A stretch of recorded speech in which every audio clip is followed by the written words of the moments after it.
நண்பர்கள் அனைவருக்கும் இனிய பொங்கல் திருநாள் வாழ்த்துக்கள். அண்ணன் அமெரிக்காவோட ரவுடித்தனத்துக்கு அளவே இல்லாம போயிடுச்சு. என்ன ஒண்ணு இந்த தடவை நமக்கு ஒன்றும் பிரச்சனை இல்லை. இல்ல அது கிரீன்லாந்து பிள்ளையார் சொல்லிதான் அடுத்து அப்படியே வந்துருவாங்க அப்படின்னா வந்து சீனா பாகிஸ்தானை எடுத்துக்கட்டும். அறிவு கெட்ட அண்ணன் அமெரிக்கா ஆக்கிரமிப்பு காஷ்மீர் பஞ்சாயத்தை முடிச்சு விட்டா சீனாவுக்கு ஒரு சைடு கடல் வரவு செலவே கிடையாது. இதெல்லாம் அவங்க அன்னைக்கு எப்ப தெரியும் தெரியல. கடக்கட்டும், அதெல்லாம் சிடிஎன்ல நம்ம பாத்துக்கலாம்.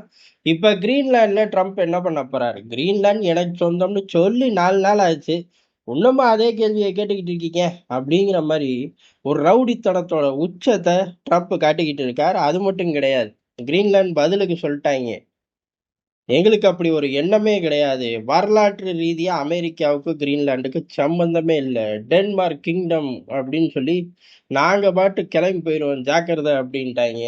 இந்த பக்கம் டென்மார்க்கை பொறுத்தவரை நேட்டோவே ஆபத்துல இருக்கு அமெரிக்காவோட முடிவால அப்படின்ட்டாங்க. சரி, நேட்டோ என்னதான் ரியாக்ட் பண்ணுது அப்படின்னா, எதா இருந்தாலும் பேசி தீர்த்துக்கலாம்.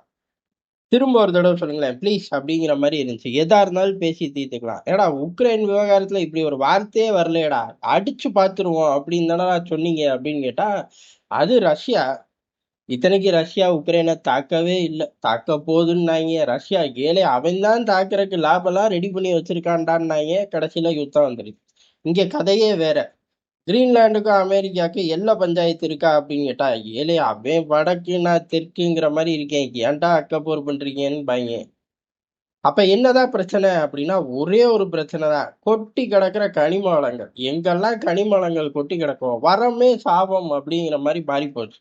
அண்ணன் அமெரிக்காவுக்கு அதை அப்படியே கொடுக்கணும்னு எதிர்பார்க்கிறாங்க. அதாவது மற்ற நாடுகளை பொறுத்தவரை அப்படியே கொடுக்கணும்னு எதிர்பார்த்த அமெரிக்கா இங்க கிரீன்லாண்டை பொறுத்தவரை நீ என்ன கொடுக்கறது, நானே உட்காந்து எடுத்துக்கிறேன் அப்படிங்கிற மூடுக்கு போயிட்டாங்க. காரணம், கனிம வளம் கொட்டி கிடக்கு.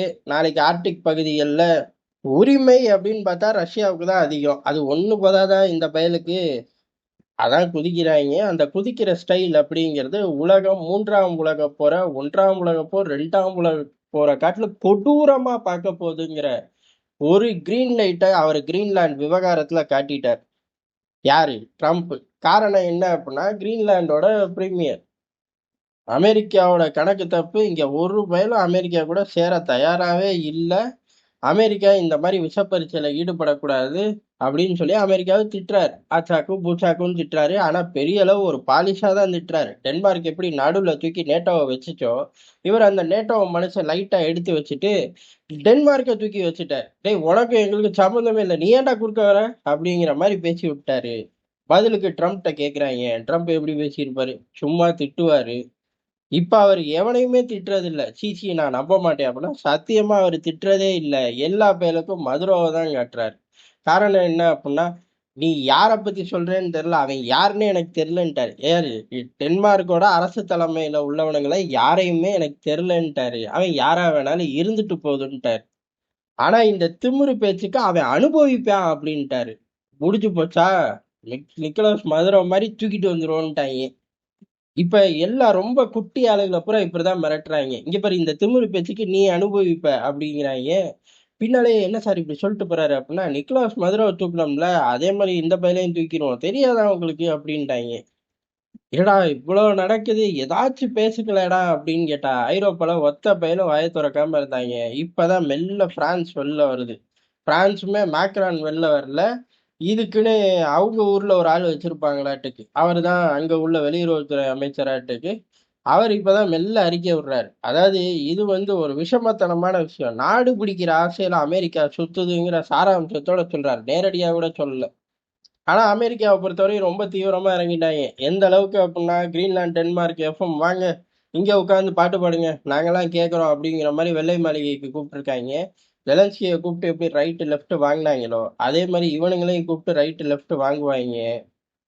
இதுவரையும் அமெரிக்க அதிபர்கள் நிறைய பேர் கிரீன்லாந்து மேல கண்ணு வச்சார்கள். வெளிப்படையா மறைமுகமா எல்லா பேருக்கும் ஆசை இருக்கு. அங்க உள்ள அம்புட்டு பயிர்களுக்கும் ஆசை கொட்டி கிடக்கு.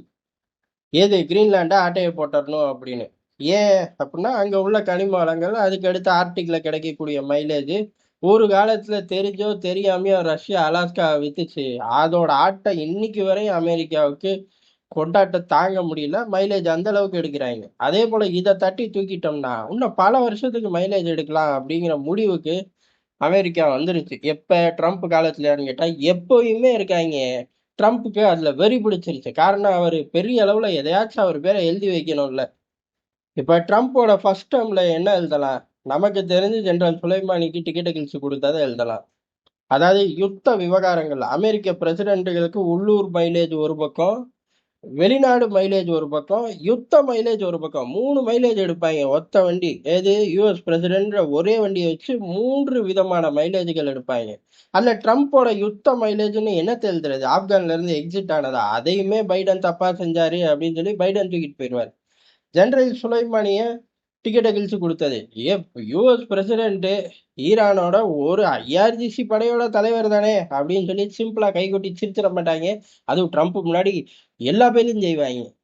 அப்ப அந்த 8 யுத்தத்தை நிறுத்தினாரே அது கணக்குல வராதா அப்படின்னா அது கல்லாட்டன்னு அவருக்கே தெரியும். அதனால அதை அவரை விட்டுருவாரு.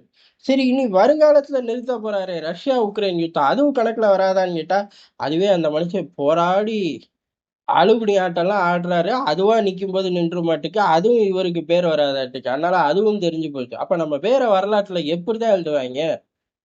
டொனால்டு ட்ரம்ப்னு தான் எழுத முடியும். அதானே உங்க அப்பா அம்மா வச்ச பேரு. இல்ல சாதனையில ஏதாச்சும் எழுதணும். இப்ப கிரீன்லாண்ட தூக்கிட்டா அடேங்க அப்பா. அப்ப ஒரு அதிபர் இருந்தான் பாரு, அவன் செஞ்ச விஷயம் தான் இன்னைக்கு ஆர்டிக் பகுதியில நம்ம கொள்ளையடிக்க உதவுது அப்படின்னு வரலாற்றுல 100 வருஷம் 200 வருஷம் கழிச்சு வர அமெரிக்கர்களும் பேசுவார்களா? உலகமே பேசும். இது ஒண்ணு போடாதா ட்ரம்புக்கு கிரீன்லாண்டை பிடிச்சு தொங்குறதுக்கு தொங்க மாட்டார். அவர் களத்துல இறங்குறார். ராணுவம் மிக விரைவில் போகுது அப்படின்னு சொல்லி அந்த காலத்துல டெலகிராம் அடிக்கிற மாதிரி அமெரிக்கால இருந்து அடிச்சு தள்ளுறாங்க. பழைய படத்துல எல்லாம் பார்த்தா டெலகிராம் வந்துருச்சுனாலே பதட்டம் ஆயிடுவாங்க. அந்த மாதிரி கிரீன்லாண்ட் அப்படின்னு முடிக்கிறக்குள்ளேயுமே நேட்டோ பதட்டம் ஆகுது. நேட்டோவுக்கு இதுவும் வேணும் இன்னமும் வேணும். ட்ரம்ப் மாதிரி 5 6 அதிபர்கள் வேணும். என்ன ஒண்ணு இவனுக்கு ஒரே திசைக்கு பாய மாட்டாங்க. நம்ம இப்ப பேசிக்கிட்டு இருப்போம்.